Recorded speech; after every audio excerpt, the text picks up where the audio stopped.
She was the girl who could make an entire nation cry with a single scene, the teenager who saved the world every week on primetime television, the country star who sang her own songs on a hit show about Nashville. And then, at just 36 years old, she was gone, found unresponsive in an apartment in South Carolina, rushed by emergency workers who tried everything they could, and pronounced dead before the world even had time to process the news.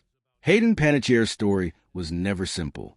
It was fame before she could spell her own name in cursive, heartbreak she carried quietly for years, and a fight to reclaim her own life that she was still fighting when it ended. Today we're going to walk through who she really was, what she survived, and what her passing left behind. Hayden Panettiere's death was confirmed in mid-August 2026. According to officials in Greenville County, South Carolina, first responders were called to a residence after a report of a woman in cardiac arrest. Paramedics arrived and began advanced life support measures. But despite their efforts, she could not be revived and was pronounced dead at the scene. At the time her death was first reported, the coroner's office had not yet released an official cause of death, and authorities stated there were no signs of foul play. That distinction matters. In the age of instant headlines, it is easy for speculation to spread faster than facts. But until toxicology and medical findings are officially released, nothing beyond what investigators have confirmed should be treated as certain. What is certain is the loss itself, and the outpouring of grief from fans, friends, and fellow performers who had followed her since she was a child. To understand why her death hit so many people so hard, you have to understand how long she had already been part of their lives. Hayden began working in front of cameras before most children learned to read. She appeared in commercials as a toddler and was acting on television before she turned 5. By the time other kids her age were starting elementary school, she already had steady work in the entertainment industry. Her early film roles included a supporting part in the sports drama Remember the Titans, and she lent her voice to the character in the animated film A Bug's Life. These weren't just cute child actor credits. They were the foundation of a career that would only grow from there. The role that turned her into a household name came when she was still a teenager. At 17, she was cast as Claire Bennett on the science fiction series Heroes, playing a young woman with the power to heal from almost any injury. The show became a cultural phenomenon, and Panettiere became one of its breakout stars, recognized everywhere she went. It was the kind of role that could define an actor for life, and for a lot of fans, it did. But rather than being boxed in by it, she went on to build an entirely different kind of career a few years later, taking on the role of Juliet Barnes on the musical drama Nashville. Juliet was a country music star wrestling with fame, family dysfunction, and emotional cost of life in the spotlight, and playing her required more than acting. Panettiere sang her own material for the show, proving she had ranged far beyond what audiences had seen from her before. She also appeared as Kirby Reed in the Scream franchise, and after stepping away from acting for a period to focus on herself, she made a deliberate choice to return to that role, a decision she later said reflected her broader effort to rebuild her mental, physical, and emotional health. Because here's a part of her story that so many people did not see for years. While she was building one of the more impressive resumes in Hollywood, she was also fighting battles that had nothing to do with a script. Panettiere became remarkably candid, especially in the last several years of her life, about postpartum depression following the birth of her daughter, and about a long struggle with alcohol and opioid addiction. These are not easy things for anyone to admit, let alone someone whose entire life had played out under public scrutiny since childhood. She spoke about how addiction changed her physically and emotionally to the point that she said she sometimes did not recognize a person looking back at her in the mirror. She also spoke painfully about a decision that shaped years of her life, giving up custody of her daughter, Kaya, whom she shares with her former partner, retired boxing champion Vladimir Klitschko. It was, by her own account, one of the hardest choices she ever made, rooted in the recognition that she could not be the parent she wanted to be while she was still fighting her own battles. Earlier this year, Panettiere released a memoir titled This Is Me, A Reckoning, and it became the clearest window the public had ever gotten into her private life. In it, she wrote openly about the pressures of growing up famous, about addiction recovery, and about profound personal losses. One of the heaviest of those losses was the death of her younger brother, fellow actor Jansen Panettiere, in 2023, when he was only 28. His death was later attributed to an enlarged heart and related complications, and Hayden spoke afterward about how devastating it was to lose her only sibling, someone she said she had always felt responsible for protecting. She described the loss as something that affected her not only emotionally but physically, changing how her body responded to stress and, by her own account, contributing to a period of agoraphobia that she had to work through with the support of a trainer and a renewed focus on her physical and mental well-being. Her memoir also addressed her relationship with musician and producer Brian Hickerson, a relationship that had been part of the public record for years due to documented instances of domestic violence. Hickerson had previously faced legal consequences connected to incidents involving Panettiere, and in interviews earlier this year, he acknowledged some of what had happened between them, saying he had read her account and did not dispute the difficult history it described. Their relationship was, by all accounts, complicated and on and off for years. Reports indicated the two had traveled together to South Carolina in the days before her death, which understandably drew public attention and questions. But it is important to be precise here. Authorities have not indicated that Hickerson or anyone else was responsible for what happened, and no evidence of foul play has been reported. Being present in someone's life shortly before a tragedy is not the same as causing it, and drawing a conclusion without confirmed facts would be irresponsible. What makes all of this even harder to sit with is the timing. In the months leading up to her death, Panettiere seemed, by every outward sign, to be entering a genuinely hopeful chapter. Her film Sleepwalker had been released earlier in the year.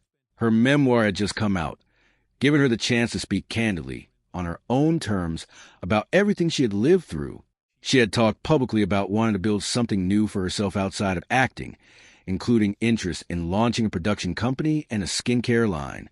She described feeling like a difficult period of her life was finally behind her, that one door had closed and another had opened, and that she still had a great deal of living left to do. Reading those words now, after her death, is difficult precisely because they capture someone who believed, with real reason believe it, that the worst was over. There is a broader conversation her story fits into, one that extends well beyond her individually. Child stardom has a well-documented pattern of aftereffects, and Panettiere's life echoes many of them.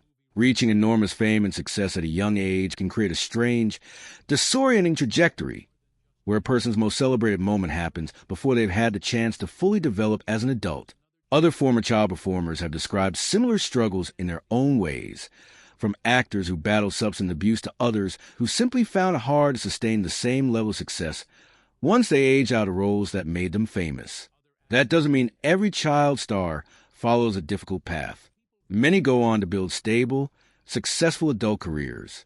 But it does mean that the pressures of early fame, constant public visibility, and being surrounded by adults making high-stakes decisions on a child's behalf can leave marks that take years, sometimes decades, to fully understand and address. Panettiere herself connected some of her adult struggles back to her childhood in the industry. She has spoken about how, from a very young age, her sense of approval was tightly bound up with her performance and with her mother's reaction to her work. She also described how she became known early on for her ability to cry convincingly on camera, a skill that was called upon again and again as she took on more emotionally demanding roles. Over time, summoning real, painful emotion for a role became something she associated with praise and validation, a connection she later recognized was not a healthy way to process her feelings. Untangling that association, she said, was part of what she worked through in therapy as an adult, and part of why she felt it was important to speak honestly about mental health rather than keep it hidden the way she had for much of her career. She also spoke, years after the fact, about an unsettling experience from when she was 18, describing an incident aboard a yacht in the south of France, in which she said she was placed in an uncomfortable and frightening situation by someone in the industry she had trusted. She did not publicly name the person involved, describing him only in general terms, which means his identity has never been confirmed, and it would be wrong to speculate about who it might have been. What she did make clear was how the experience left her feeling trapped and betrayed, and how it reflected a broader vulnerability that young performers can face when their safety is placed in the hands of adults who don't always have their best interests at heart. It's a sobering reminder that the entertainment industry, for all the opportunity it offers, does not always protect the young people it depends on. In the days following her death, tributes poured in from people who had worked alongside her over the years. Co-stars from Nashville remember her warmth on set and the way she made new cast members feel instantly welcome. Fellow performers who had crossed paths with her in other projects spoke about her energy and generosity. Public figures who knew her through her advocacy work, including her long-standing support for marine conservation causes, remembered her as someone who used her platform sincerely, not just for attention, but because she genuinely cared about the causes she championed. Across all of these tributes, a common thread emerged. People did not just remember an actress.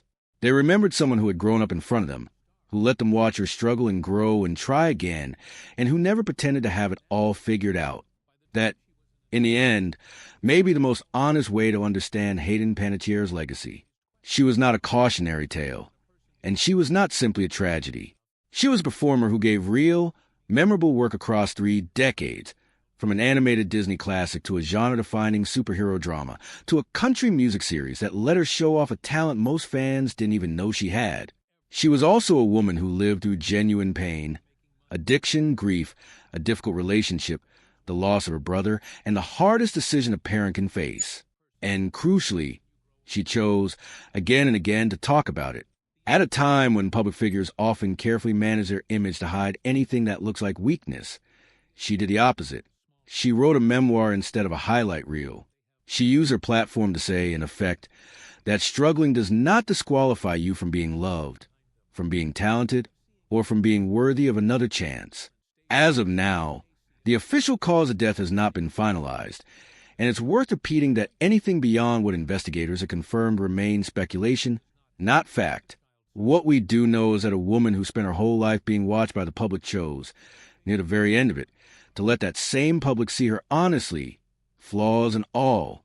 For the generation that grew up watching her save the world on Thursday nights, or fall in love with country music through a character who felt achingly real, her death closes a chapter that had already been through more chapters than most people live in a lifetime. If her story leaves us with anything, it's this: that a person can appear to have everything and still be fighting silently, that speaking honestly about pain takes real courage, and that no one, no matter how famous, is ever entirely who they seem to be from the outside looking in. It's also worth remembering that she never fully stepped away from the parts of herself that had nothing to do with a camera. Long before she became known for speaking openly about mental health, she was known in industry circles as someone who showed up for causes most young stars her age weren't paying attention to. She spent years supporting whale and marine conservation efforts, traveling to speak on the issue and lending her name to campaigns most people never connected to her acting career. She was also vocal about civic issues closer home, including advocacy tied to Washington, D.C. Those weren't the kinds of activities that generated tabloid headlines, which may be exactly why they said something real about who she was away from the spotlight. Fame gave her a platform, and rather than using it only to promote her own projects, she regularly pointed it somewhere else. That same instinct seemed to carry into how she talked about her career later in life. Even while promoting her memoir, she made a point of framing her story as something that might be useful to someone else going through a hard time, not just an interesting chapter of her own biography. She talked about lifequakes, a term she used to describe the kind of life-altering events that reshape how a person sees themselves. And she was careful to say that healing from those moments doesn't happen on a fixed timeline.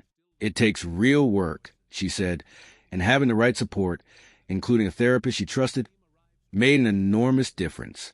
She didn't present herself as someone who had everything resolved. She described herself as someone who was doing better, who felt healthier than she had in a long time, while also acknowledging there was likely more work still ahead of her. That kind of honesty without a tidy bow on it is rare from anyone in the public eye, let alone someone who had been famous since childhood. It's that same honesty that shaped how so many people reacted to the news of her death. Longtime fans didn't just mourn a celebrity. Many described feeling like they had lost someone they'd essentially grown up alongside, having watched her go from a child actress to a teenage breakout star to an adult who was willing to talk publicly about therapy, sobriety, and the messy work of trying to become a better version of herself. That kind of parasocial connection is often dismissed as shallow, but in her case, it reflected something genuine. She had spent decades letting the public in, not just on her performances, but increasingly on her actual life, and people responded to that authenticity the way they respond to someone they feel they actually know. What part of Hayden Panettiere's story stayed with you the most? Let us know in the comments. And if this video helped you understand her life and legacy a little better, consider subscribing for more stories like this one.